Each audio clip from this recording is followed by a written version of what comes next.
Alam mo ba yung mga dahilan kung bakit nababawasan ang mga followers mo? Para sa'yo ang video na to.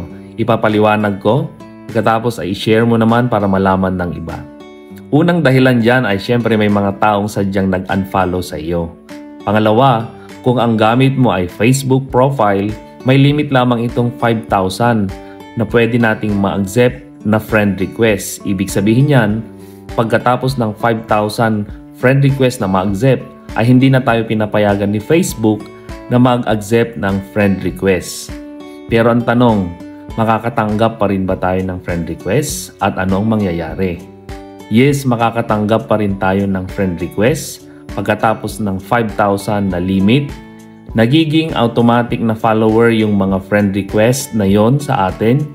Pero si Facebook ay tinatanggal niya ito, automatic na babawasan ang ating followers. Ibig sabihin yan, mas mainam na tayo ay mag-follow doon sa kanilang reels. Puntahan natin yung mga reels ng mga taong gusto nating i-follow, mag-comment ng naaayon sa video, pagkatapos ay i-click natin yung follow button.